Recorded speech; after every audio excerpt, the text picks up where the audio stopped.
अस्सलाम वालेकुम सर।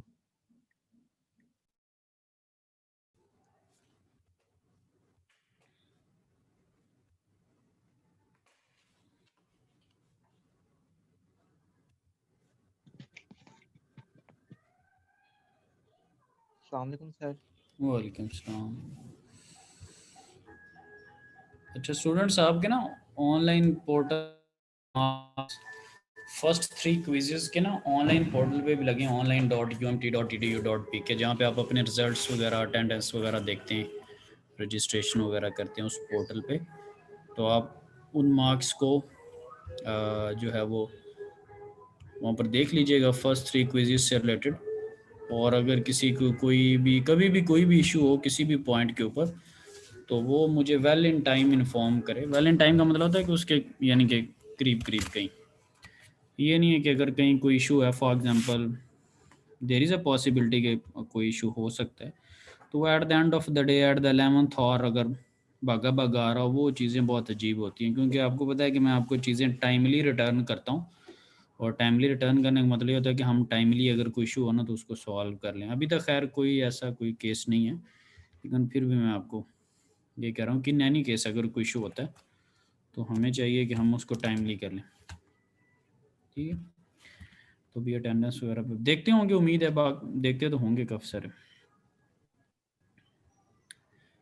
क्या सर? अभी देख लिए हैं कुछ यस सर, देख मार्क्स लिए थे। वगैरह जो ऑनलाइन पोर्टल पे? हाँ जी। तो उस पर ये है कि ताकि किसी को उसमें कोई परेशानी वगैरह ना हो। ठीक है, बाकी सेम यही सूरत हाल अटेंडेंस की है, उसको भी अच्छे तरीके से देखा करो। सर जी मार्क्स लग गए पोर्टल पे? हाँ, पोर्टल पे तो मार्क्स लगे हैं, बड़ी देर के लगे हैं। चेकिंग का भी आपको पता ही है, आप लोगों के लिए ही मैं उसको थोड़ा जल्दी क्विकली चेक कर लेता होता हूँ। मार्क्स लगे हैं पोर्टल।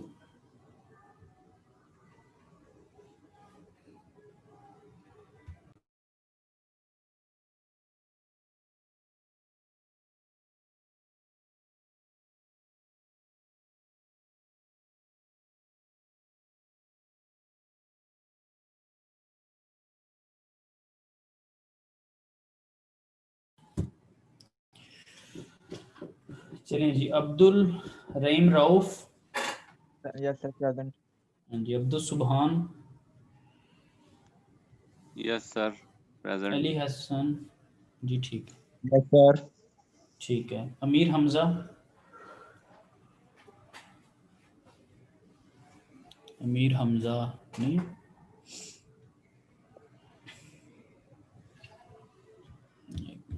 चेक में कर रहा हूँ।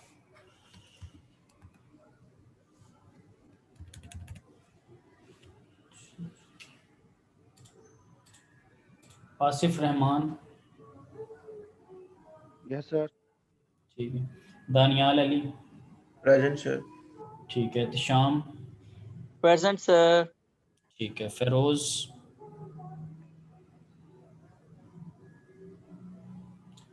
फेरोज नहीं है। हमील जफर।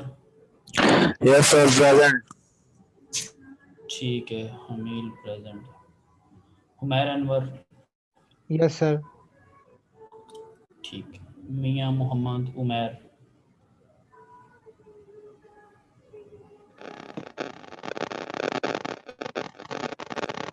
मोहम्मद आसिफ मजीद।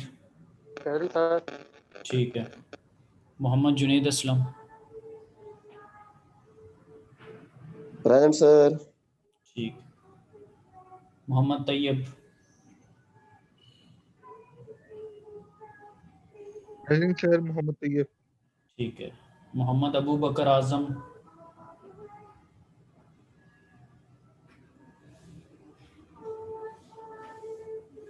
नहीं है जी। मोहम्मद आकब जहूर।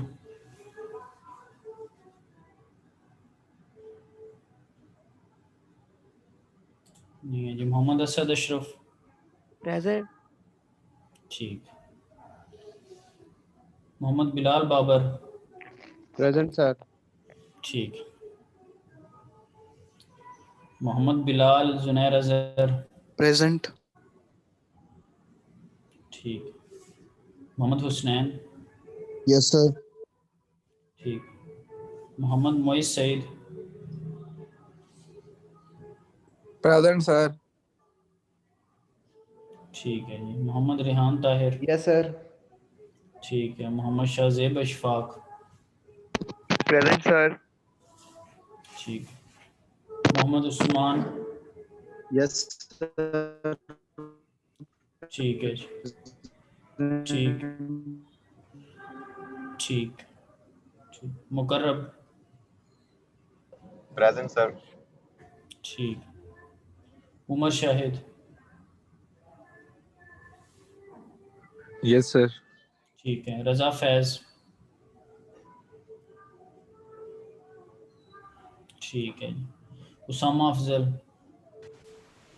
Present sir. उसामा अफजल नज़र नहीं आया। Sir present. ठीक है। वलीद मुख्तियार। Present, sir. ठीक है। जैद इश्तियाक। Present, sir. ठीक है। Hello, sir. अभी है। हाँ जी, हैंड रेज किया हुआ था किसी ने। फिरोज Sir, एक Sir, Firoz Abu है। Ahmed Bakr Khan. Azam. अच्छा ठीक है। फिरोज और अबू बकर आजम की लगाता हूँ अटेंडेंस से। Yes. अबू बकर की लगा Thank you, दी sir. है। अब फिरोज अहमद खान। ठीक है जी। अबू बकर और फिरोज की लगा दी है। Thank you. ठीक है। और ठीक है जी। अभी थोड़ी देर तक करते हैं ज़रा स्टार्ट।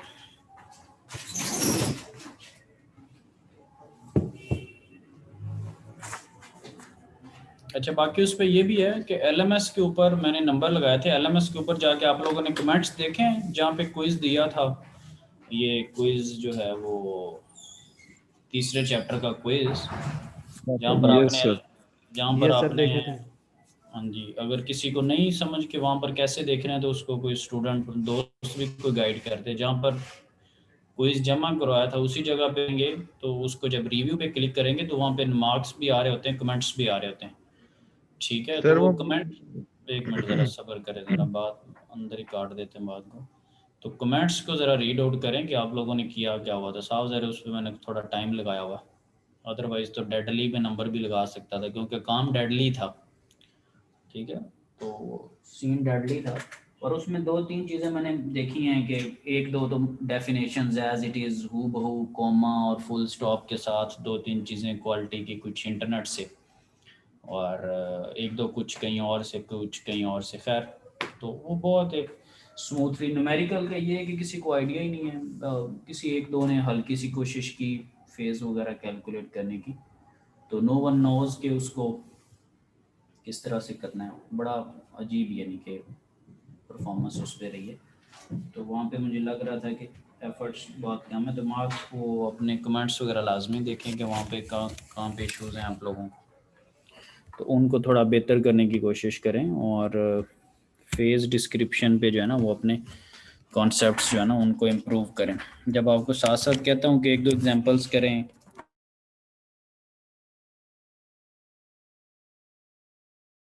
दूसरे सेक्शन का भी मैंने डिस्कस किया था और कोई ठीक सूरत हाल नहीं है। यानी कि ये ओवरऑल ही आप लोगों के अपने लिए अच्छा ही नहीं है कि आप एक पढ़ रहे हैं, एक स्टडी कर रहे हैं, एक डिग्री ले रहे हैं, तो उसमें इट फील्स लाइक जैसे आप आउटपुट पुट करते हुए नज़र नहीं आ रहे। तो थर्मो से हट के भी चीज़ों को ओवरऑल थोड़ा बेहतरी की तरफ लेके जाए। माशाल्लाह थर्ड सेमेस्टर है, वो चीज़ें पहले सेमेस्टर वाली नहीं है कि आप यूनिवर्सिटी के सिस्टम से वाकिफ़ नहीं हैं या चीज़ों से वाकिफ़ नहीं है। थोड़ा सा एटलीस्ट बेहतर होना चाहिए लेवल आपको with the passage of time. हाँ, कौन बीच में कुछ कुछ कहने लगा था? उमर था, कौन था?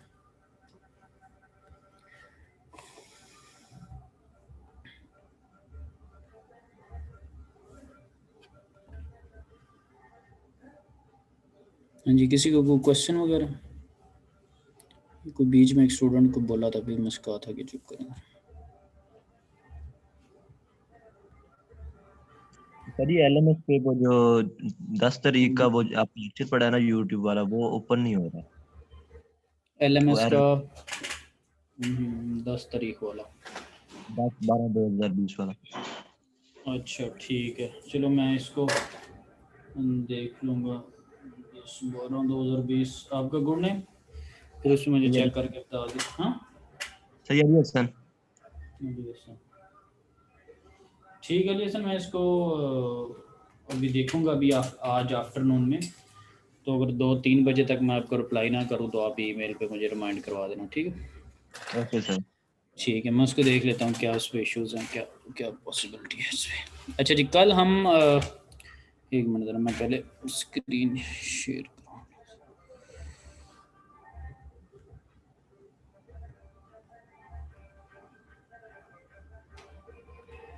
चलें जी, स्लाइड आई होप सो कि आपके सामने, इसको मैं फुल स्क्रीन पे कर देता हूँ। Yes sir. आगे तो इस पे कल हम लास्ट टाइम डिस्कस कर रहे थे कि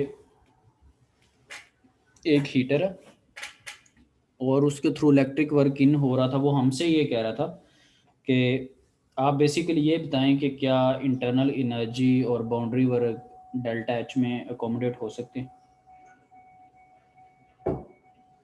तो वो हमने ना क्विक वे डिस्कस किया उसको। अगर मैं अभी भी यहाँ पे लिखने की कोशिश करूँ, मैंने यहाँ पर ये देखा था जो मैं कल बता चुका हूँ, उसको मैं क्विकली ज़रा ना रिपीट कर लेता हूँ कि for example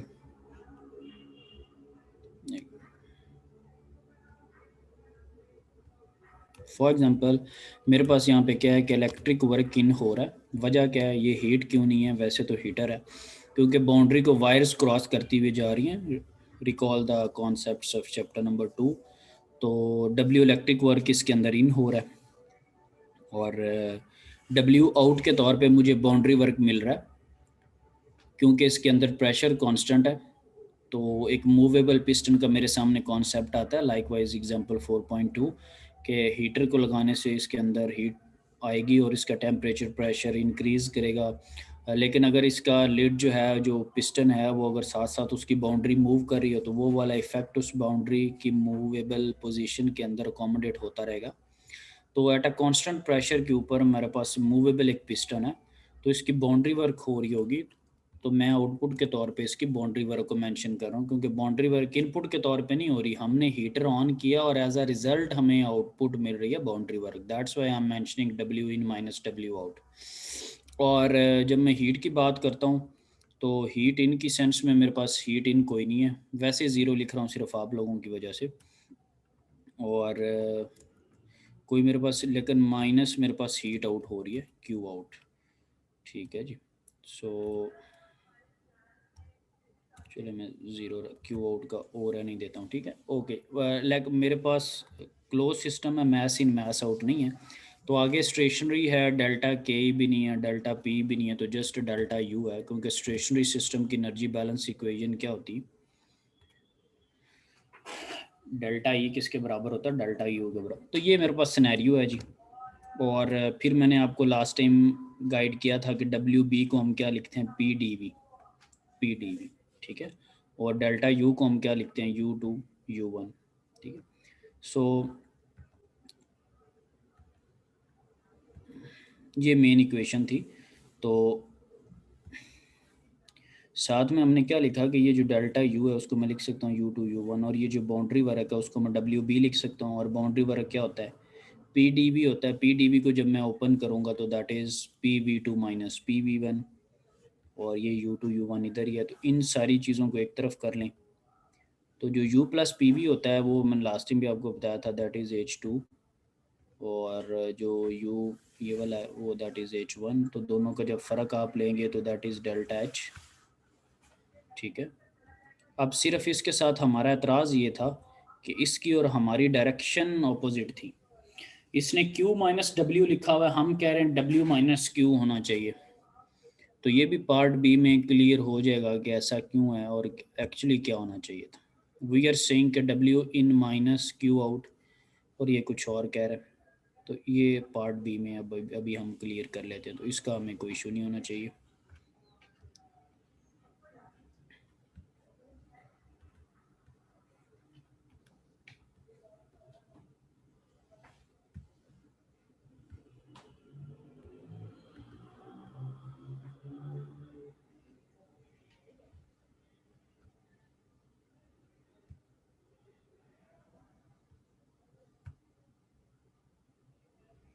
just a second.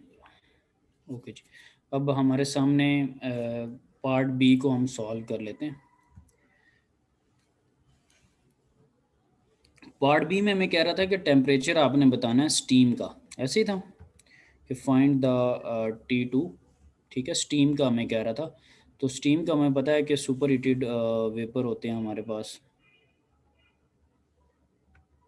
ठीक है जी। तो अब स्टीम के लिए कम से कम हमें दो चीज़ों का पता होना ज़रूरी है। तो हमें सिर्फ जो चीज़ पता थी ना वो सिर्फ P2 पता है, और ये P2 भी क्यों पता है हमें, हमने ये टेम्परेचर फाइंड आउट करना है, और वो कह रहा था कि ये स्टीम है। तो स्टीम टेबल आपने यूज़ किया हुआ है, किसी एक प्रॉपर्टी से स्टीम की वैल्यू निकल आती है या कम से कम दो प्रॉपर्टीज़ रिक्वायर होती है? दो चाहिए सर जी। कम से कम दो प्रॉपर्टीज़ रिक्वायर होती है। तो हमें सिर्फ प्रेशर पता है, वो भी बड़े इशारे से उसने बताया था कि एट अ कांस्टेंट प्रेशर, और एट अ कांस्टेंट प्रेशर से हमने ये आइडिया लिया कि जो उसका P1 है वही उसका P2 है। तो लिहाजा हमें कोई ना कोई दूसरी क्वांटिटी का पता होना चाहिए, उसके लिए सारी हमने रिवर्स इंजीनियरिंग करनी है। लॉजिक ये है इसका, जितना भी सोल्यूशन आएगा उसके पीछे, कि at least we need to find out the second property, ताकि हम टेबल को यूज़ कर लें।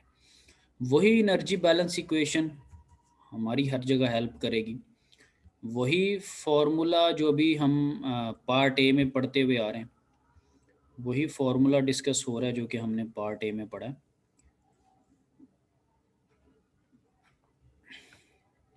सर ये तो आप सही वाला फॉर्मूला उसने लगा दिया है। आखिरी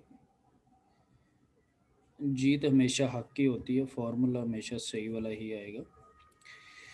क्या लिखा हुआ है जी, W electric in minus Q out is equal to delta H। यही हम पार्ट 1 में कह रहे हैं। यहाँ पे वो बताएगा भी कैसा क्यों हुआ। लेट मी सी, नोट्स के लिए मैं हाईलाइट करूँ यहाँ पर।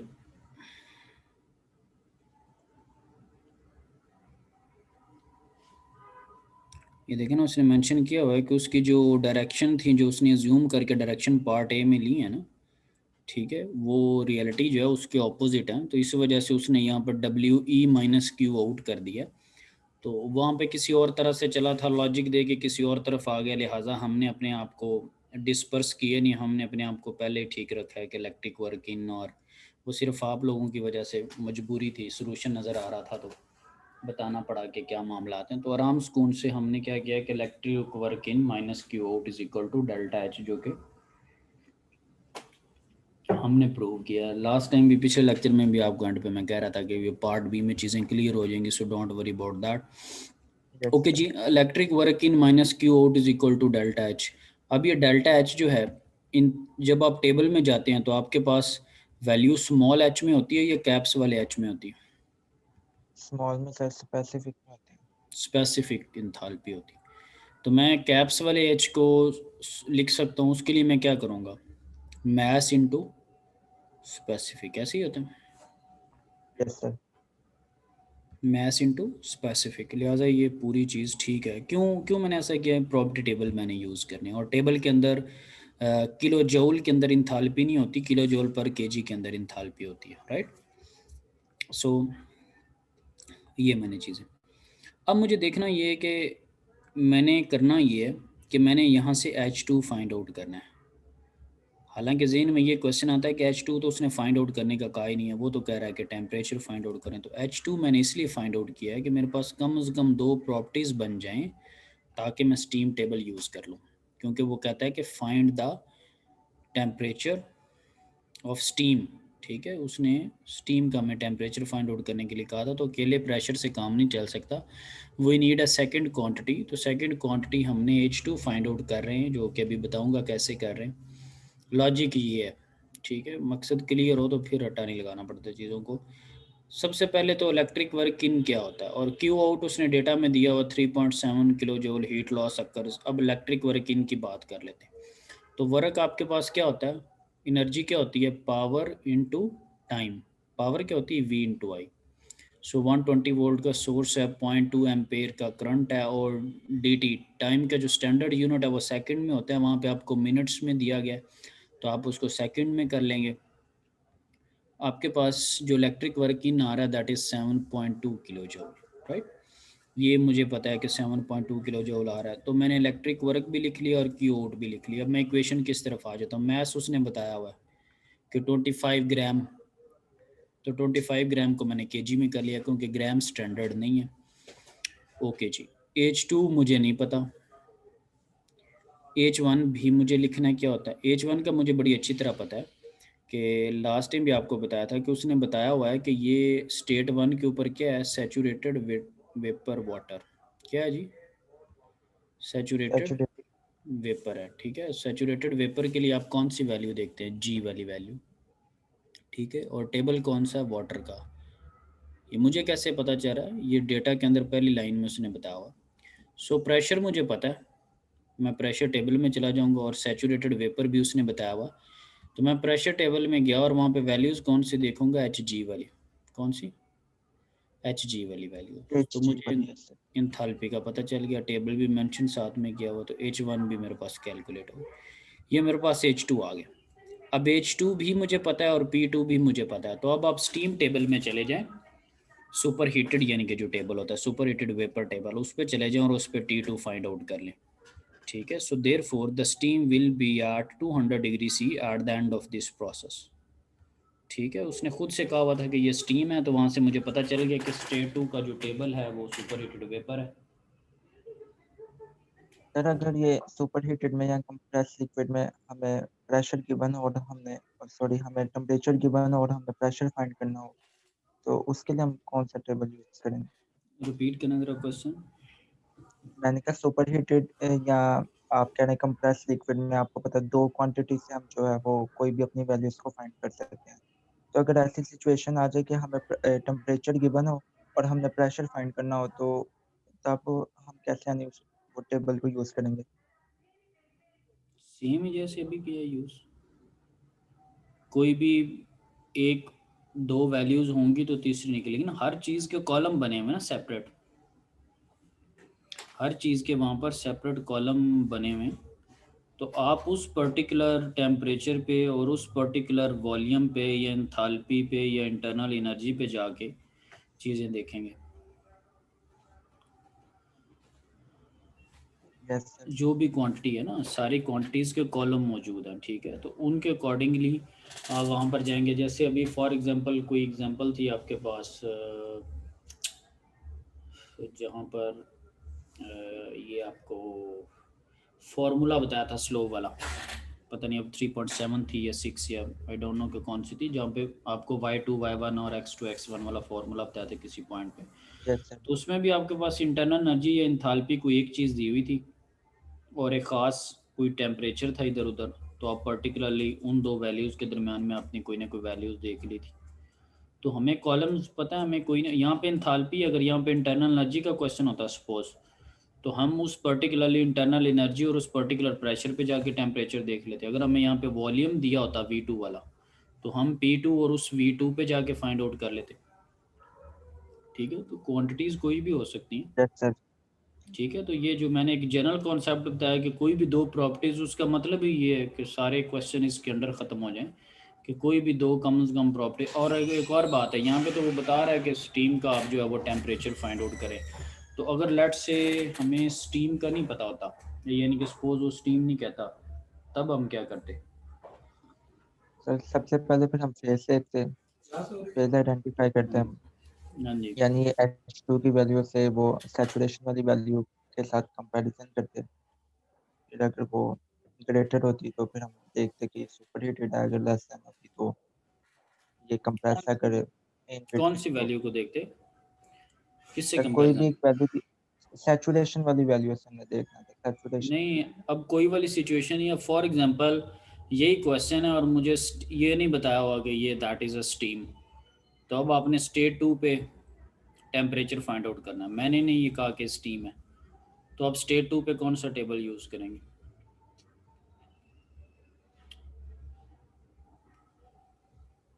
सर हमने वो टेम्परेचर फाइंड करना है सर। नहीं, टेम्परेचर तो मैंने फाइंड करना है, ये कोई आसान वाली बात तो है नहीं। टेम्परेचर तो उसने क्वेश्चन में कहा कि मैंने फाइंड आउट करना है, ये तो क्वेश्चन है। मुझे ये नहीं पता कि टेबल कौन सा, मैं कैसे टेम्परेचर फाइंड कर लूँ। मुझे नहीं पता कि ये that is a steam.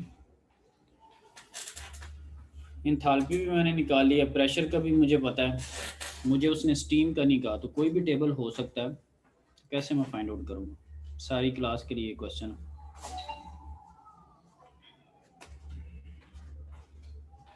Sir ये P2 जो प्रेशर है 300 किलो पास्कल, इस पे जाके H2 की वैल्यू देखेंगे। सबर क्या जरा एक मिनट। सैचुरेशन वाले टेबल में जाके 300 किलो पास्कल पे हम वो वैल्यू देखेंगे H की, यानी वेपर ऑफ एंथैल्पी की। तो जो वैल्यू आएगी ये इसका H2 के साथ कंपैरिजन कर लेंगे। P2 पे जाके मैं क्या देखूं बताएं यहाँ पे जरा। सैचुरेटेड सर टेबल में जाऊँ, क्या सैचुरेशन देखूं? ये 300 किलो पास्कल पे हम वो देखेंगे एंथैल्पी Hg क्या है। अच्छा जी, Hg देख लियो, और क्या देखूं? बस अब ये Hg के साथ हम ये H2 का कंपैरिजन करेंगे, बस Hg के साथ कंपैरिजन करेंगे। एक ही वैल्यू से कंपैरिजन करेंगे।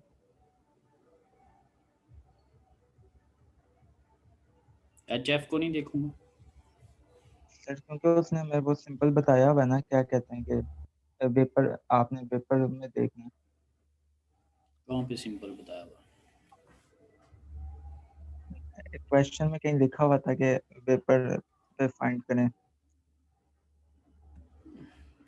चलो सर अगर वो नहीं भी कहता तो हम HF भी देख लेंगे। तो अगर HF से कम होगी वो वैल्यू, ये हमारी H2 की, तो हम कंप्रेस लिक्विड में होंगे। अगर ये Hg से ज़्यादा होगी हमारी H2 की वैल्यू, तो हम ये सुपर हीटेड में होंगे।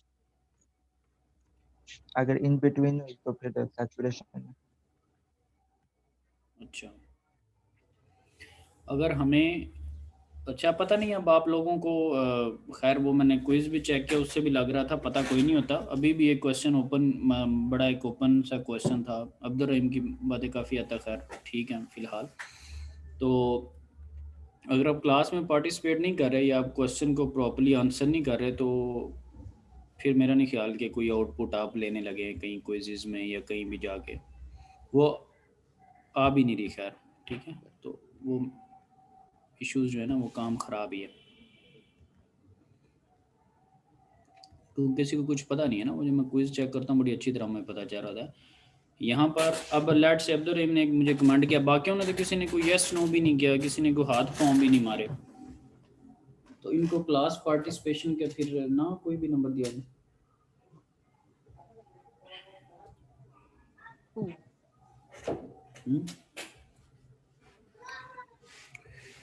इसकी जगह 0 लगाए जाए सबके। नहीं सर। तो भाई कुछ बताया करें ना, मतलब चीज़ों को सही डायरेक्शन में रखें ना। इस तरह मुझे तो ऐसे लग रहा है जैसे डेड बॉडीज हैं और वो मैं कोई किसी जनाजे पे आया हूँ। नो सर, ऐसा तो क्या है, किसी को पता ही नहीं है क्या हो रहा है इधर। आपके लिए तो ऐसे है जैसे कोई रेडियो का आपने चैनल लगाया 106.2 और उस पर बस गाने लगे हुए, ठीक है, या म्यूट करके उसको साइड पे रख दिया। तो ये क्या हम बातें पूछ रहे हैं, क्या चीज़ें कर रहे हैं हम? खैर अगर वक़्त आपको ठीक कर दे तो उससे बेहतर नहीं है क्या, वक़्त से पहले ही अगर ठीक हो जाए तो। Yes sir. तो वो नहीं भी आप ठीक होना चाहते तो वक़्त सबसे बेहतर टीचर होता है, वो आहिस्ता आहिस्ता आपको सिखाता रहेगा। लेकिन ये है कि तब चोटें ज़्यादा लगती हैं, फिर गोल होकर सीखेंगे, इसलिए सीधे सीख जाए तो बेहतर नहीं। अब लेट से मेरा कोर्स है, किसी और का कोर्स है, तो इस तरह अगर एक्टिंग करते रहेंगे तो मैं तो अपने कोर्स की हद तक हूँ ना, आप 5 बुक्स और भी पढ़ रहे हैं, फिर आगे भी सेमेस्टर्स है। तो इसमें अगर स्टीम का वर्ड लेट से नहीं है तो मुझे P2 का पता था। P2 मेरे पास एक कांस्टेंट प्रेशर के ऊपर 300 किलो पास्कल है, ठीक है, और H2 भी मैंने स्टेट 2 के ऊपर फाइंड आउट कर ली थी, ठीक है, और H2 भी मुझे आइडिया था कि वो क्या है। अब मैं क्या करूँगा कि मैं 300 किलो पास्कल पर जाके तो एच जी और एच एफ की वैल्यू देखूंगा और उसको एच टू से कंपेयर करूंगा कि मेरे पास जो एच टू है वो एच एफ और एच जी के दरमियान में है, एच एफ से कम है या एच जी से ज़्यादा है, और वहाँ पर मुझे फेज़ आइडेंटिफाई हो जाएगा। फिर जब मुझे फेज़ का पता चल जाएगा तो मैं उस पर्टिकुलर टेबल पे जाके टेम्परेचर कैलकुलेट कर लूँगा। तो अगर उसने मुझे ना भी टेबल बताया होता तो मैंने कैलकुलेट ये कर लेना था, ठीक है। So that was the reason. लेकिन खैर उसने खुद ही कहा हुआ कि स्टीम है तो इसलिए मुझे फेज़ कैलकुलेशन नहीं करनी पड़ी स्टेट 2 के ऊपर। और रहेगी बात ये कि जो कह रहे थे कि कहीं उसने बताया हुआ, तो कहीं उसने स्टेट 1 का बताया हुआ कि सैचुरेटेड वाटर वेपर है। अब आपको नहीं पता कि हीटर ऑन होने के बाद क्या मैकेनिज्म हुआ, इसकी कोई गारंटी है कि हीटर sir, ऑन no, होने के sir. बाद उसने अपना फेस चेंज नहीं किया होगा। जब गारंटी नहीं है तो No, फिर sir. हमें करना पड़ेगा। तो अब रहेगी बात इसकी पीवी डायग्राम की भी, तो स्टेट अगर 1 उसकी देखें तो वो जी वाले पॉइंट के ऊपर है, और स्टेट 2 उसकी अगर देखें तो वो सैचुरेटेड वेपर वाले पॉइंट के ऊपर है, ठीक है। तो पीवी डायग्राम भी हम बना सकते हैं इसके अकॉर्डिंगली जैसे उसने बनाई हुई है। Yes, sir.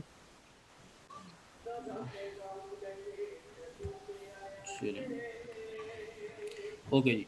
अब एक और इसकी एग्जांपल देख लेते हैं कि हमारे पास क्या है कि रिजर टैंक इज़ डिवाइडेड। जब रिजर टैंक की बात आती है तो हमें एक चीज़ का आइडिया हो जाता है कि ये एक स्टेशनरी सिस्टम है और उसमें डेल्टा के डेल्टा पी ज़ीरो होंगे, वो आगे एनर्जी बैलेंस में हमें हेल्प भी करेंगे। So rigid tank is divided into 2 equal parts by partition. तो 2 इक्वल पोर्शन है उसके। Initially, one side of the tank contains 5 kg of water at 200 kilopascal and 25 degree Celsius. एक जो उसका पोर्शन है पिक्चर में भी हमें राइट साइड पे नज़र आ रहा है, वैसा वैसा वो बनाने की कोशिश कर रहा है कि 200 किलो पास्कल प्रेशर है और टेम्परेचर 25 है और मास उसका 5 kg और वाटर है, वैसा उसने लिख दिया और उसका उसने ग्रे सा कलर कर दिया। It feels like that is filled ना, and the other side is evacuated, और बाकी खाली है। वो आपको तस्वीर में भी नज़र आ रहा है कि उसने वाइट कलर की बना दी है कि ये एम्प्टी है, ठीक है। यहाँ तक क्लियर है? पार्टीशनिंग हुई हुई 2 इक्वल पार्ट्स हैं Yes, sir. Yes sir.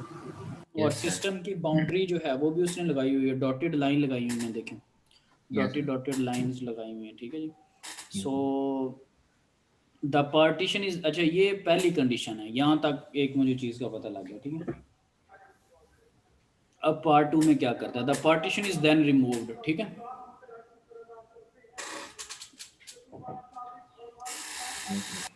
Partition को जब रिमूव करेगा तो क्या होगा आपके ख्याल में, क्या होगा, क्या होना चाहिए? यानी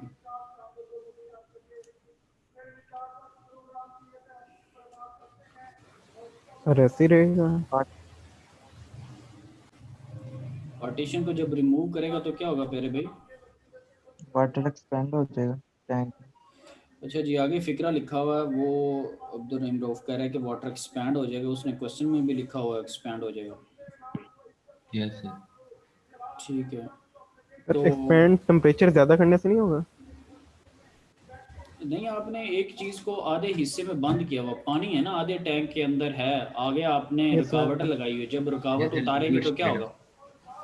सर वो तो हॉरिजॉन्टल में होगा ना, अगर वर्टिकल हम देखें तब तो नहीं हाँ, वो होगा। आपकी बात ठीक है, मतलब अच्छी बात है, शुक्र है कि कोई पढ़ी लिखी बच्चे ने बात की है, तो जी बड़ी खुशी हुई है जी सुन के जी। अच्छा, तो खैर वो कह रहा है कि पार्टीशन रिमूव होगी और वाटर जो एक्सपैंड कर जाएगा इंटायर टैंक में, और हम अज्यूम कर लेते हैं कि वो बातें ठीक कह रहा है और आपकी बात का भी कमेंट ले लेते हैं बीच में कि हॉरिजॉन्टल में होगा तभी वो फैलेगा, अदरवाइज वो यहाँ से उठ के ऊपर को कैसे जाएगा। तो बहुत शुक्रिया जी, जेन भी काम कर रहे हैं, तो ठीक है। लेकिन हमने उसकी बात मान ली और आपकी हॉरिजॉन्टल को भी बीच में शामिल कर लिया। वो कह रहा है जी ये एक्सपैंड कर जाएगा इंटायर टैंक के अंदर ना, ठीक है। तो सर ये भी अब अगर जब, हाँ जी बताएं।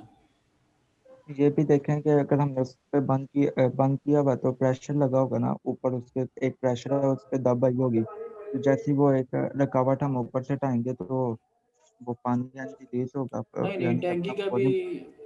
वो आपकी बात ठीक, वो गैसेस के केस में ऐसा हो सकता है, बाकी पहले वाले स्टूडेंट की बात ठीक है। लेट से टैंक है, वाटर टैंक छत पे पड़ा होता है, उसके ऊपर लिड, उसके ऊपर प्रॉपर ढकना है, वो फुली कवर्ड है, तो अगर उसके आधे हिस्से में पार्टीशनिंग कर दे तो जब पार्टीशनिंग उतारेंगे तो आई डोंट थिंक सो कि वो उस सेंस में जाना चाहिए जो कि हमारी फीलिंग्स यस हैं, सर। ठीक है। सो खैर एनी हो, हम ये अज्यूम कर रहे हैं कि उसके अंदर चलें कुछ ऐसा सिनेरियो बिल्ड अप हुआ है, या वो उसकी पोजीशन डिफरेंट है, या उसके अंदर सिनेरियो ऐसा है कि वो एक्सपैंड हो जाता है, ठीक है। दोनों यही सोचते हैं कि या तो उसके अंदर कुछ चीज़ प्रेशर बिल्डअप हुआ होगा तो एक्सपैंड हो जाए, या उसकी पोजीशन डिफरेंट है। हम सारे पॉसिबल सिनेरियोज को ले लेते हैं, वो नॉट गोइंग इनटू डिटेल कि होगा या नहीं होगा। सो वाटर जी एक्सपैंड कर गया, पार्टीशनिंग उसने रिमूव कर दी, और the water is allowed to exchange heat with its surrounding until the temperature in the tank returns to initial value of 25 degree C. अच्छा, कहीं पे हीट की उसने वैसे बात की है स्टेटमेंट के अंदर? यस, स्टेटमेंट में सर 25 डिग्री उसने कहा हुआ टेम्परेचर। नहीं, उसने टेम्परेचर 25 डिग्री का हुआ, लेकिन Yes, हीट sir. की उसने कहीं कोई ऐसा बात नहीं की। लेकिन जो डायग्राम है उसके अंदर उसने क्यू इन का हमें जिक्र किया हुआ है, ठीक है। Yes, तो sir. दो सूरतें हो सकती हैं, दो पॉसिबिलिटी हो सकती है, या तो ये हॉरिजॉन्टल पोजीशन पे हो तो ये एक्सपैंड कर जाए, या सेकंड सिनेरियो ये है कि जैसे इसने पिक्चर में बताया हुआ कि अगर ये वर्टिकल पोजीशन पे है तो आप इसको हीट सप्लाई कर रहे हो, तब पार्टीशन अगर रिमूव करेंगे तब वाटर एक्सपैंड कर रहा होगा अगर अंदर प्रेशर टेम्परेचर बिल्डअप हुआ हुआ इन अ वर्टिकल पोजीशन, ठीक है। और यहाँ पे एक और हमें चीज़, यहाँ पे जो चीज़ देखने को मिल रही है वो ये कह रहा है the temperature in the tank returns to its initial value of 25 degree C. ये एक स्टेटमेंट हमारे लिए अंडरस्टैंडिंग के काबिल है कि टेम्परेचर वापस 25 पे आ जाएगा। तो यहाँ पे थोड़ी सेंस ये डेवलप होती है कि इसका मतलब है कि फिर वो 25 से ज़्यादा हुआ था। क्या ख्याल है, बात समझ रहे? Yes sir. Yes, the sir. Temperature in the tank, तो Yes, अब sir. अगर वो 25 से ज़्यादा हुआ था तो किस वजह से ज़्यादा था? फिर एक हीट की पॉसिबिलिटी बचती, Yes, sir. ठीक है, कि क्यों? हीट की सेंस में हमारे पास कोई ना कोई सिनेरियो हो रहा होगा, ठीक है। और फिर वो ये भी कह रहा है कि वो अपने सराउंडिंग के साथ हीट एक्सचेंज करता है, ठीक है। The water is allowed to exchange heat with its surrounding, जो वाटर के ये बाहर वाला है, जो सिस्टम से बाहर वाली चीज़ें, उनके साथ हीट एक्सचेंज करके वापस वो 25 डिग्री सेल्सियस पे आ जाता है। तो इस तरह के कुछ मामला है जो कि यहाँ पर हमें पता चल रहे हैं। हमने क्या फाइंड आउट करना है? Determine the volume of the tank, tank का वॉल्यूम फाइंड आउट करना है। और जो कि हमें अगर इनिशियल स्टेज पे पता चल जाए तो हम उसको 2 से मल्टीप्लाई कर देंगे, क्योंकि वो इनिशियल स्टेज पे जो पार्शली फील्ड था हाफ टैंक, तो जब आपने उसको रुकावट हटाई है तो वो फुली एक्सपैंड कर गया। तो उसके दो हिस्से, अगर हमें हाफ पोर्शन का पता लग जाए तो हम अगले हाफ का भी लगा सकते हैं। समझ रहे हैं ना बात को? आधे हिस्से का अगर पता चल जाए यस सर। तो पूरे हिस्से का पता लगाया जा सकता है। और मैं हाफ पोर्शन क्यों कह रहा हूँ? क्योंकि हाफ पोर्शन का मेरे पास डेटा है, हाफ पोर्शन का मेरे पास डेटा है, Yes, sir. Yes sir. ठीक है। तो वहाँ से माइट भी हो सकता है कि मैं V1 कहीं टेबल से कोई फेज आइडेंटिफाई कर लूँ, टेबल में चला जाऊँ, V1 देख लूँ, मल्टीप्लाई बाय 2 करूँ तो फुल टैंक आ जाएगा। तो ये मैं आज से कुछ सिनेरियो बिल्ड अप करूँगा। फाइनल प्रेशर आप बताएं। अब साफ ज़ाहिर है, जब पहले उसका प्रेशर कुछ और था, अब आपने उसको एक्सपैंड करवाया, अब पॉसिबली उसका प्रेशर कम होगा, वॉल्यूम जो है उसका वो ज़्यादा होगा। पहले कुछ और वॉल्यूम था, अब कुछ और वॉल्यूम है, पहले कुछ और प्रेशर था, अब कुछ और प्रेशर होगा। लेकिन ये जो कुछ कुछ है इसको हम थ्रू कैलकुलेशंस फाइंड आउट करेंगे, ऑब्वियस सी बात है। और पार्ट सी में कहता है the heat transfer for this process. अब इस प्रोसेस के दौरान जो हीट ट्रांसफ़र हुई है, ठीक है, तो वो हमें एनर्जी बैलेंस इक्वेशन के अंदर ही क्यू इन क्यू आउट का पता होता है, हीट ट्रांसफ़र का पता होता है। इसका मतलब है किसी पॉइंट पे जाके हम एनर्जी बैलेंस इक्वेशन भी यूज़ करेंगे। उससे पहले भी हम कहीं कर सकते हैं इन एनी केस, अगर हमें हेल्प की ज़रूरत हो। जैसे प्रीवियस क्वेश्चन था तो उसने कहा T2 फाइंड आउट करें, उसने हमें ये नहीं कहा कि एनर्जी बैलेंस इक्वेशन इस्तेमाल करो। हमें पता था कि हमें एक सेकंड प्रॉपर्टी चाहिए, और सेकंड प्रॉपर्टी हमारी हेल्प कर सकती है एनर्जी बैलेंस। तो हमने एनर्जी बैलेंस को यूटिलाइज करके H2 निकाला, उसने नहीं कहा, और हमने T2 के लिए उसको एज अ टूल यूज़ किया। समझ रहे बात?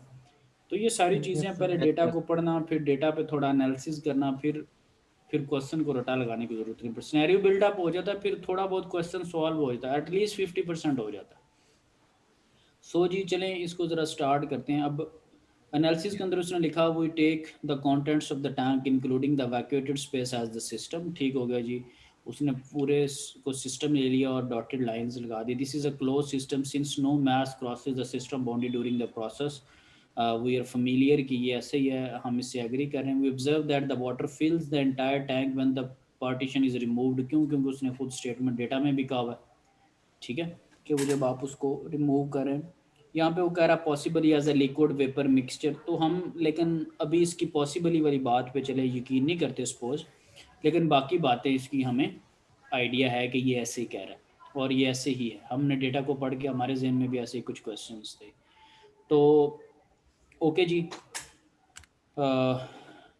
अब यहाँ पर सबसे पहले उसने बात की कि initially the water in the tank exist. अच्छा, सबसे पहले चीज़ ये कि आप देखें कि आपको 200 किलो पास्कल और 25 डिग्री सेल्सियस के ऊपर क्या पता है कि ये कौन सा टेबल है, कौन सा फेज है इसका, पता है डेटा को पढ़ के? नहीं पता। डेटा को पढ़ के मुझे तो नहीं पता, आपका नहीं मुझे आइडिया कि आप लोगों को पता है या नहीं पता। एटलीस्ट मुझे नहीं आइडिया कि इसका टेबल कौन सा है, फेज कौन यस सा है। अगर अगर मुझे फेज पता चल जाए, अगर मुझे टेबल का पता चल जाए, फेज का पता चल जाए, तो हम उस टेबल में जाके वॉल्यूम देख नहीं लेंगे? यस सर सपोज मुझे कोई कह देता है कि यार ना ये सैचुरेटेड टेबल है, मैं सैचुरेटेड टेबल में जाता हूँ और मैं वहाँ से वॉल्यूम कैलकुलेट करने की कोशिश करता हूँ। सपोज मुझे कोई कहता है कॉम्प्रेस है, मैं कॉम्प्रेस पे चला जाता हूँ, मैं वॉल्यूम निकाल देता हूँ। कोई कहता है सुपर हीटेड है, मैं उस पर चला, लेकिन कोई तो यहाँ पे कोई नहीं कह रहा। अब हमें खुद से फेज को आइडेंटिफाई करना है। तो ये वही है जैसे मैंने आपको न्यूमेरिकल दिया था कि प्रेशर भी गिवन है, टेम्परेचर भी गिवन है। तो अब आप फेज आइडेंटिफाई करेंगे। सपोज यहाँ पे दो पॉसिबिलिटीज़ हो सकती हैं, या तो प्रेशर टेबल में जाके टेम्परेचर से कंपेयर कर लें, या टेम्परेचर टेबल में जाके प्रेशर से कंपैरिजन कर लें। जिस एक टेबल में जाएंगे दूसरी से आप कंपैरिजन कर लें। टेम्परेचर टेबल में अगर जाना है तो प्रेशर से कंपेयर कर लें, प्रेशर टेबल में जाना तो टेम्परेचर से कंपेयर कर लें। ऐसे ही होगा ना? ठीक है। यस सर तो अब वो क्या कहता है, initially the Yes, water sir. In the tank exist as a compress liquid. क्यों जी कंप्रेस लिक्विड हम नहीं मानते? Since it's pressure 200 kilo pascal is greater than the saturation pressure at 25 degree C. और उसके अंदर आ रहा है जी, ओके जी। वो क्या करता है, अब let me right it down, कि जो मुझे उसकी बात से लग रहा है, ठीक है साहब ज़रा, क्योंकि टेबल में खोल नहीं रहा अभी। टेम्परेचर 25 डिग्री पे गया है, ठीक है जी। टेम्परेचर 25 डिग्री पे वो गया है। उसने क्या देखा है जी, 25 डिग्री सेल्सियस के ऊपर वाटर के टेबल के अंदर उसे पी सैचुरेटेड जो टेबल से नज़र आया है वो है जी 3.16 किलो पास्कल। इस पे कोई एतराज़ तो नहीं जो मैंने एक टेक्स्ट की फॉर्म में लिखा है कि T25 के ऊपर P no saturated sir 3.16? No, sir. अच्छा, अब यहाँ पर मैंने कंपैरिजन करना है। मुझे आप ये बताएं कि ये जो पी सैचुरेटेड है, ये आपका जो गिवन प्रेशर है पी, आपको गिवन प्रेशर क्या है, पी गिवन है ना 200 kilo pascal. Yes, yes sir. Sir तो ये आपके गिवन प्रेशर से कम है या ज़्यादा है? सर कम है कम है।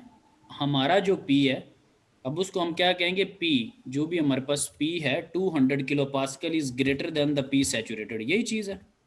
यस सर इत्तेफाक करते हैं इससे? Yes, sir. यस सर ये Yes, आपका sir. न्यूमेरिकल भी सॉल्व हो रहा है, ठीक है जी, जो क्विज में आया हुआ था सपोज। अब आप जब इस तरह का काम करते हैं, आप मुझे ये बताएं कि ये कंडीशन कब होती है, P greater than P saturated? ये लिक्विड के कंप्रेस केस में होता लिक्विड है। में यस ये सर लिक्विड के केस में होता है कि प्रेशर ज़्यादा होता है। और अगर वेपर का केस हो तो उसमें क्या होता है, उसमें प्रेशर कम होता है, उसमें P less than P saturated होता है। यस ठीक है, क्योंकि प्रेशर ही एक वाहिद चीज़ है जो कि रिवर्स थी पूरे टेबल से।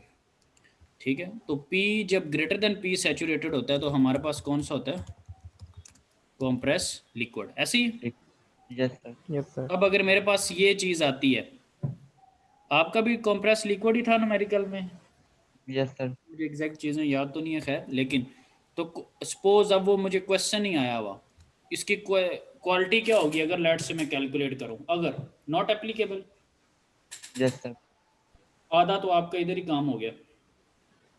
अब आपको इस प्रेशर और इस टेम्परेचर पे जब न्यूमेरिकल पे सपोज साफ जरूर न्यूमेरिकल कुछ और था, उसमें जब आप कंप्रेस टेबल में गए तो डेटा अवेलेबल नहीं था, आपने अप्रॉक्सीमेशन कर ली। अप्रॉक्सीमेशन करने के लिए आप सैचुरेटेड टेबल में जाते हैं और एफ वाली वैल्यूज़ देखते हैं, तो वहाँ पर आपने एफ वाली वैल्यूज़ देख के कैलकुलेशंस कर ली। ये एक सिंपल न्यूमेरिकल था, 100% उसमें मार्क्स आ सकते थे, लेकिन खैर सर किसी ने एक चीज उसको मतलब दूर दूर तक उसको जहमत नहीं की जी। चीज़ें जितनी सर मर्जी पूछे लेकिन क्विकली पूछा करें। हाँ जी। सर ये प्रेशर जो है इसने दिया हुआ 200 किलो पास्कल और टेम्परेचर दिया 25, हम इन दोनों में से भी किसी एक के साथ कंपैरिजन कर सकते हैं। लेकिन अगर ऐसी वैल्यू तो हो कि वो P1 और T1 दोनों की वैल्यू टेबल में ना हो, तो हम कैसे कंपैरिजन कर सकते हैं? अंदाजा लगा के? नहीं अंदाजे अंदूजे नहीं लगाने होते, जो क्वेश्चन बना रहा होता है फिर उसके मुताबिक वो सेट करेगा। ठीक है, जब आपको जब क्वेश्चन दिया जाता है तो फिर उसके अकॉर्डिंगली चीज़ें यानी देखी जाती जैसे आपने कहा कि टी टेम्परेचर 25 पे प्रेशर है 3.5, ये जो 3.16 जो भी है, तो अगर ये T25 ही गिवन ना हो टेबल में और प्रेशर भी 200 किलो पास्कल गिवन ना हो टेबल में, तो हम फिर है। नहीं, एक दूसरे की जिसने अब क्वेश्चन सेट करना है, जिसने टेबल्स को पढ़ा हुआ उसको पता है कि 5 5 10 10 के डिफरेंस से टेम्परेचर है, तो मैं वहाँ से वो वाली वैल्यूज़ दूँ ना।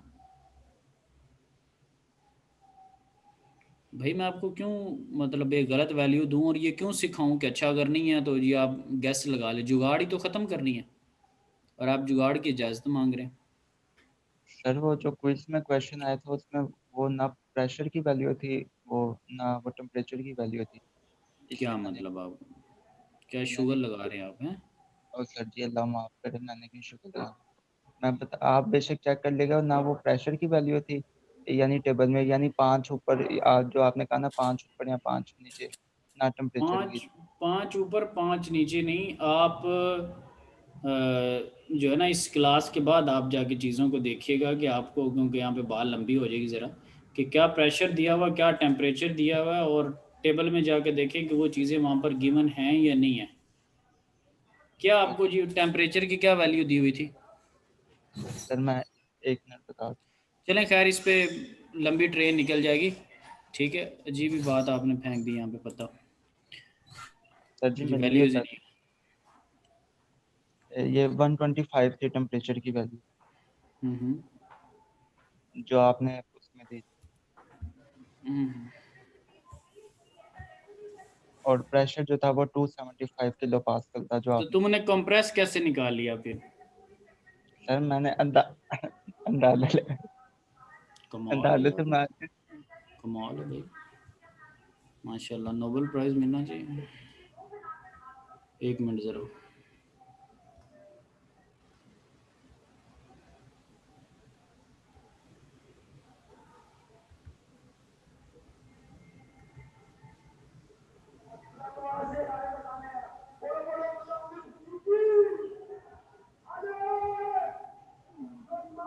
जस्ट अ सेकंड में ज़रा।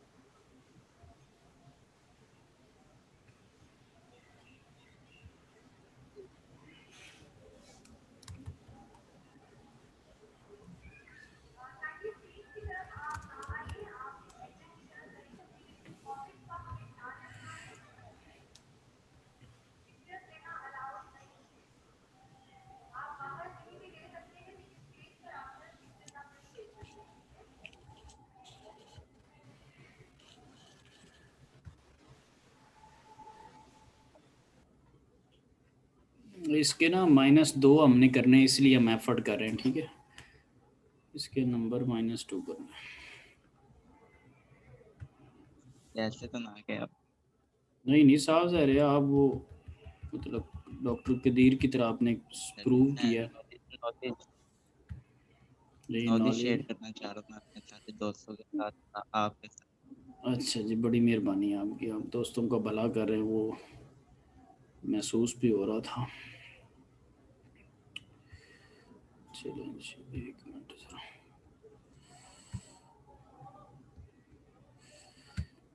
अभी आपके सामने है टेबल, नज़र आ रहा है आपको स्क्रीन शेयर पे जो बुक में? No sir. No sir hmm? Sir. एक मिनट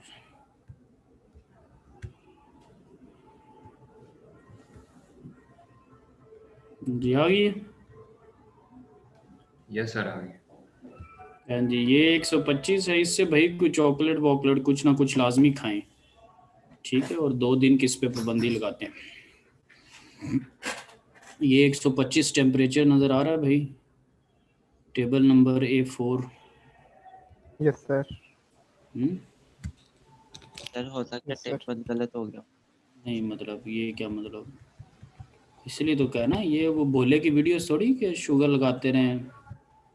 ये देखें जरा क्या है जी, ये तो बिल्कुल बेसिक है ना, इसका तो जीरो भी लगा सकते हैं हम इस बेस के ऊपर।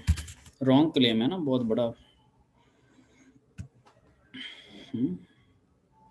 चलें जी, ये ठीक है। तो नेक्स्ट टाइम थोड़ी वर्किंग करके, हाँ जी, फिर कोई ना कोई बात मार्केट में लानी है, इस तरह नहीं। चलें जी, खैर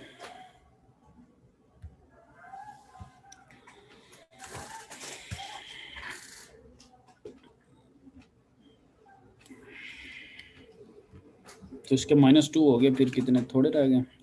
अच्छा जी, चलें इस पे अब हमने फाइंड आउट कर लिया जी कि हमारे पास कॉम्प्रेस लिक्विड है। तो कॉम्प्रेस लिक्विड में जब हम जाते हैं तो कॉम्प्रेस लिक्विड कहाँ से स्टार्ट हो रहा होता है, कौन से प्रेशर से स्टार्ट हो रहा होता है? मिनिमम प्रेशर जो उसमें होता है। कोई नहीं, क्लास की आवाज़ आ रही। 19 स्टूडेंट ज्वाइन किया हो। Yes sir. आपकी वो समझ नहीं है आपने क्या कहा। कोई बात नहीं, समझ आपको इसलिए नहीं आई कि आपके नंबर माइनस होने हैं ना। अच्छा जी, सो मैंने ये कहा कि कंप्रेस लिक्विड कहाँ से स्टार्ट होता है, प्रेशर उसमें कितना होता है मिनिमम? मिनिमम कम प्रेशर से मैंने कहा कम प्रेशर से स्टार्ट होता है। अच्छा, थोड़े से कह सकते हैं मिनिमम। मिनिमम क्या मतलब? 5 मेगा पास्कल से टेबल स्टार्ट हो रहा होता है। पता नहीं क्या क्या स्टडी करते हैं, क्या पढ़ते हैं आप। तो 5 मेगा पास्कल से एटलीस्ट स्टार्ट हो रहा होता है ये आपके पास कॉम्प्रेस जो टेबल है ना। अल्लाह आपको तौफीक दे वहाँ पर जाने की, देखिएगा जाके ज़रा। सो मैं जब अगर पर्टिकुलरली मेरे पास जो प्रेशर है दैट इज़ 200 किलो पास्कल, तो वो तो स्टार्ट ही 5 मेगा पास्कल से हो रहा है, यानी कि 5000 किलो पास्कल से स्टार्ट हो रहा होता है। तो अगर मेरे पास कॉम्प्रेस लिक्विड टेबल के अंदर वैल्यूज़ मौजूद ना हो तो फिर मुझे क्या करना चाहिए? सर सैचुरेशन में जाएंगे और वो वीएफ वाली यानी जो सैचुरेशन वो फर्स्ट वाली वैल्यूज हैं उसको यूज़ करेंगे, सैचुरेटेड लिक्विड वाली। अगर हमारे पास नहीं है कॉम्प्रेस लिक्विड डेटा, तो हम सैचुरेटेड टेबल यूज़ करेंगे और उसमें फर्दर एफ वाली वैल्यूज़ देखेंगे। और टेम्परेचर और प्रेशर अगर दोनों गिवन हो तो प्रायोरिटी किसको देनी है? टेम्परेचर टेबल को। Yes sir. ठीक है, तो ये चीज़ें यस सर। ठीक है, तो ये मामला है। ठीक है, अब इसमें जब V1 के ऊपर आप VF देखेंगे, और ये जिसने एक दो स्टूडेंट ने ठीक किया हुआ था, आगे उन्होंने वो 80 और 70 जो चीज़ नहीं भी चाहिए थी वो लिखी थी, और 2-3 ने मुक्तदी बन के उनकी पैरवी की हुई थी। और फिर कुछ लोग पूछ रहे थे कि जी क्या किया हुआ है हमने ना। So V1 approximately is equal to VF at the rate 25 degree Celsius. तो आपने वॉल्यूम निकाल लिया सैचुरेटेड टेबल से अप्रॉक्सीमेशन करके VF वाली वैल्यूज़। तो ये आपके पास वॉल्यूम आ गया पर केजी की फॉर्म में। आपको नॉर्मल वॉल्यूम चाहिए तो मैस गिवन है उससे मल्टीप्लाई कर दें, आपने कर दिया। ये भी V1 वाली चीज़ें नहीं करी। तो आपको पता है कि इंटायर टैंक जो है वो ट्वाइस है, हाफ फिल्ड था और हाफ खाली था। तो अगर आपको टोटल का वॉल्यूम निकालना है तो you need to multiply with the 2। ठीक है, ये टोटल टैंक का वॉल्यूम आ गया आपके पास। क्लियर है यहाँ तक कि ना? कोई क्वे टैंक का वॉल्यूम यस आ सर। चुका है, हमें पता है, और उसको हम ठीक है। अब अगली बात शुरू हुई है कि फाइनल प्रेशर फाइंड आउट करें। अब फाइनल प्रेशर मैं तब बताऊंगा जब मुझे फाइनल फेज़ पता होगा। तो सबसे पहले तो मैं फाइनल फेज़ कैलकुलेट कर लूँ ताकि फिर उस टेबल में जाके मैं प्रेशर को कैलकुलेट कर सकूँ। तो आपके पास कोई डेटा अवेलेबल है जिससे आपको फाइनल स्टेज का पता चल जाए? यहाँ पर तो सो फॉर कोई ऐसा डेटा अवेलेबल नहीं है कि जिससे पता चल जाए। सिर्फ एक चीज़ है, वॉल्यूम फाइनल स्टेज का मुझे पता है। वॉल्यूम ऑफ द टैंक जो है दैट इज़ V2, ये मुझे पता है। इस V2 को अगर मैं यूटिलाइज़ कर लूँ और इससे कंपैरिजन कर लूँ, फिर कुछ हेल्प आउट मेरी हो सकती है। तो ये वॉल्यूम मेरे पास गिवन है जी क्यूबिक मीटर के अंदर, लेकिन मैं इसका टेबल में जाके कंपैरिजन नहीं कर सकता। वजह क्या है कि टेबल होता है पर केजी की फॉर्म में, ये क्यूबिक मीटर के अंदर। तो फर्स्ट ऑफ ऑल इसको मैं स्पेसिफिक में कन्वर्ट करूँगा, फिर मैं कंपैरिजन कर ले के एलिजिबल हूँगा। तो मैंने इसको स्पेसिफिक में कन्वर्ट कर लिया, normal volume divided by mass. तो नॉर्मल वॉल्यूम स्टेट 2 का जो निकला डिवाइडेड बाय मास, ये मेरे पास स्पेसिफिक वॉल्यूम आ गया एट स्टेट 2। ठीक है जी। अब मैं इसको इसका कंपैरिजन कर सकता हूँ, और इसका कंपैरिजन करने के लिए मैं कौन सा टेबल देखूँ। उसने मुझे बताया हुआ है कि फाइनल स्टेज के ऊपर वो दोबारा 25 डिग्री पे आ जाएगा।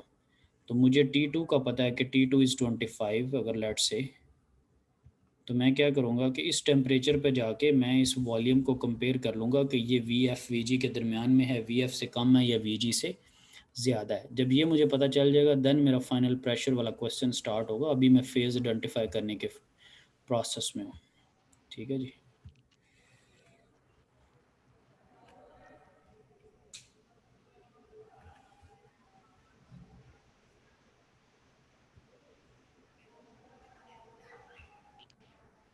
एक minute sir.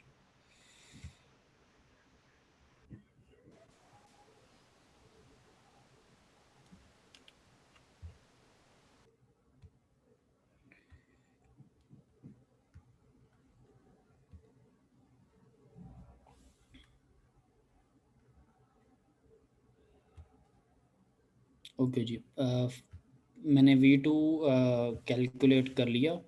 Volume of the tank मुझे पता था, मैंने उसको स्पेसिफिक बना लिया। क्यों? क्योंकि मुझे टेबल से उसको कंपेयर करना था। और फाइनल मुझे टेम्परेचर पता है क्योंकि उसने कहा था रिटर्न्स टू 25 डिग्री सेल्सियस। मैंने VF भी लिख लिया 25 पे जाके और VG भी लिख लिया। अब मैंने कंपेयर करना शुरू किया कि मेरे पास ये जो गिवन वॉल्यूम है टॉप पे, ठीक है, V2, ये इसके क्या मामला आता है। ये VF और VG के इन बिटवीन है, VG से ज़्यादा है, VF से कम है। सो जब मैंने कंपेयर किया तो मुझे पता चला कि VF जो है, और सॉरी जो मेरा V2 है that is in between the VF and VG। तो जब ऐसा मामला हो तो क्या होता है, सैचुरेटेड लिक्विड वेपर मिक्सचर। ठीक है, तो फाइनल स्टेट पे मुझे पता चल गया कि ये सैचुरेटेड लिक्विड वेपर मिक्सचर है। और मैंने टेबल कौन सा यूज़ करना है, सैचुरेटेड टेबल यूज़ करना है। तो 25 डिग्री टेम्परेचर मुझे दिया हुआ, तो 25 पे जाके सैचुरेटेड टेबल में चले जाओ और 25 डिग्री के ऊपर जाके P कैलकुलेट कर लो। तो that is 3.1698 kilo pascal, table number A4 से। यहाँ पर एक दफ़ा पॉज करता हूँ। ठीक है, कि टोटल वॉल्यूम उसे पता था स्टेट 2 का, उसको उसने स्पेसिफिक में पहले कन्वर्ट किया, मैथ से डिवाइड किया। रीज़न क्या थी कि टेबल के अंदर पर केजी की फॉर्म में वॉल्यूम होता है, और अगर आप क्यूबिक मीटर के अंदर वॉल्यूम लेंगे तो आप कंपेयर नहीं कर सकते। कंपैरिजन के लिए यूनिट्स का सेम होना लाजमी है। सो आपने V2 को स्पेसिफिक बना लिया, और 25 डिग्री उसने खुद से बताया हुआ हमें कि स्टेट 2 पे जो है the system returns to its initial value of 25 degree Celsius. तो वहाँ से हमें एक इंडिकेशन मिल गई कि टेम्परेचर 25 है। 25 पे VF VG देख ली, कंपैरिजन कर लिया, इन बिटवीन आ रहा था, और हमने प्रेशर फाइंड आउट कर लिया। अब अगर किसी को कोई इसको जो है वो वैसे ही सैचुरेशन टेबल में चला जाता है और कैलकुलेट करता है, तो फिर तो वो ठीक चीज़ नहीं होगी, क्योंकि उसको आइडिया नहीं है कि ये टेबल कैसे कैलकुलेट करना, और वो ये स्किप करता है, तो ये तो चीटिंग है।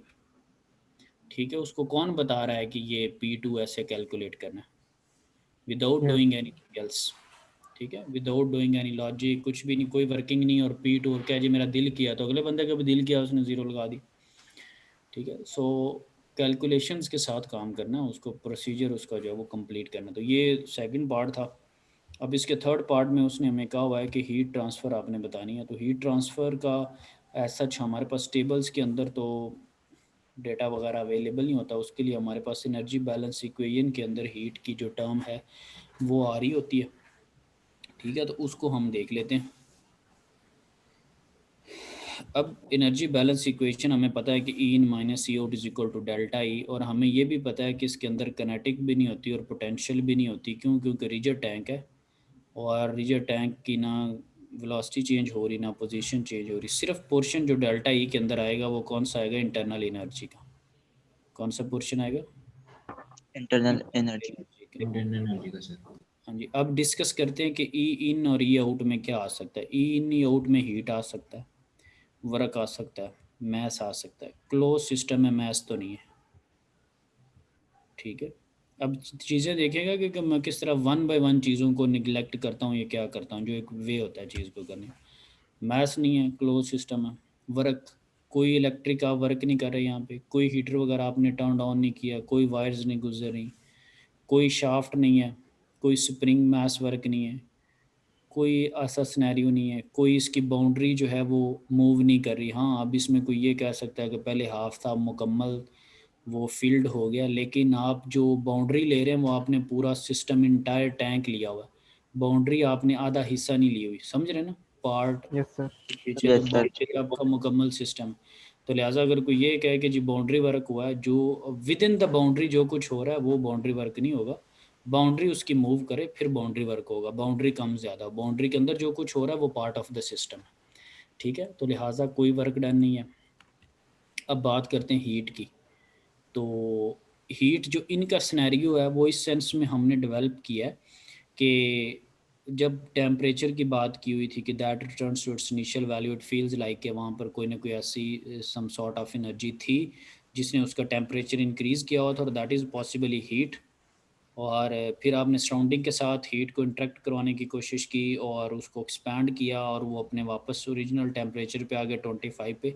तो देर इज़ अ पॉसिबिलिटी कि आप उसको हीट सप्लाई कर रहे थे, जिसकी वजह से ये सारा फिनोमेना हुआ है, ठीक है जी। और पार्टीशनिंग जब आपने रिमूव किया तो वाटर वो एक्सपैंड भी किया है, क्योंकि हीट सप्लाई की हुई थी, अंदर प्रेशर टेम्परेचर बिल्डअप हुआ हुआ था, और उस सिनेरियो में सारा काम हुआ है, और टेम्परेचर वापस आ गया, वही चीज़ एक्सपेंशन में यूटिलाइज होगी, और ये सारे चीज़ें हमारे सामने आई। तो हीट इन का फैक्टर जो है उसको हम क्यू इन इन्वॉल्व करें ड्यू टू सम रीज़न। बाकी सारी चीज़ों को वन बाय वन हमने निगलेक्ट कर दिया। और यहाँ पे ये चीज़ भी हो सकती है कि माइट भी ये हम क्यू इन ले रहे हैं, शायद वो क्यू आउट हो, उसको भी एंड पे वेरीफाई कर लेंगे कि ये चीज़ें ठीक हैं या नहीं ठीक। सो क्यू इन हमने लिख लिया is equal to delta U. अब ये डेल्टा यू कैप्स में तो टेबल में होता नहीं, ये लोअर केस में होता है, इसलिए मैंने उसको स्पेसिफिक में कन्वर्ट कर लिया मैथ से मल्टीप्लाई करके M U two minus U one, ठीक है। और ये हमेशा इंथाल्पी हो, इंटरनल एनर्जी हो, हम उसको मैथ से मल्टीप्लाई करके स्पेसिफिक में रखेंगे। क्यों? क्योंकि टेबल जब आपने यूज़ करना है तब आपके पास वैल्यूज़ मोस्टली ये हमारा, ये इसको आप देखेंगे इस प्रैक्टिस को। सो अब मेरे पास ये है कि मैथ्स गिवन है, ठीक है। और जो दूसरी चीज़ है U2 और U1 अगर पता लग जाए तो हीट पता चल सकती है। तो वन बाय वन चीज़ों को फाइंड आउट करने की कोशिश करते हैं। फर्स्ट ऑफ ऑल U1 को मैं काउंट करता हूँ। U1 मैं टेबल देखा था, तो टेबल मेरे पास था कॉम्प्रेस, कॉम्प्रेस में डेटा नहीं था, पिछले पार्ट की बात करूँ, कॉम्प्रेस में डेटा नहीं था, मैंने अप्रॉक्सीमेशन कर ली, और अप्रॉक्सीमेशन में F वाली वैल्यूज़ मैंने देख ली।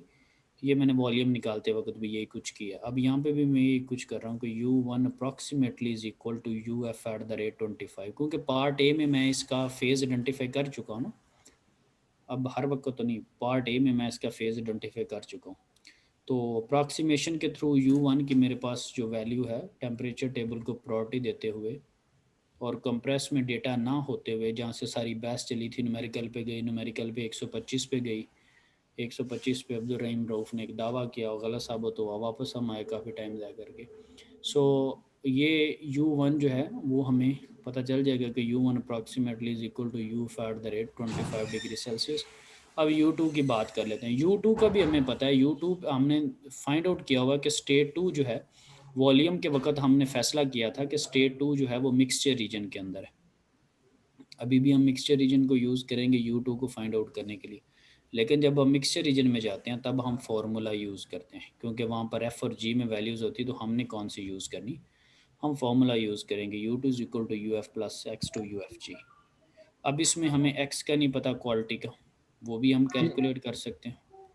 क्वालिटी जी कैसे आएगी, क्योंकि हमें वॉल्यूम का पता है, ठीक है, वॉल्यूम के थ्रू जो है वो हम, ठीक है, क्वालिटी को कैलकुलेट कर लेंगे। अब वॉल्यूम के थ्रू कैसे हम क्वालिटी को कैलकुलेट कर लेंगे, क्योंकि वॉल्यूम का हमें फार्मूला पता है कि V2 इज इक्वल टू, ठीक है, VF, यानी कि 2 वाले पॉइंट पे प्लस X VFG। तो VFG टेबल से हम देख सकते हैं VG माइनस VF करके, VF वहाँ पे डायरेक्ट होता है, तो क्वालिटी हमें पता लग जाएगी। V2 हमें पता है,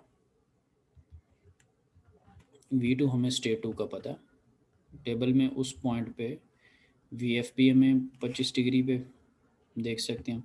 VFG के लिए हम VG माइनस VF कर लेंगे तो क्वालिटी निकल आएगी।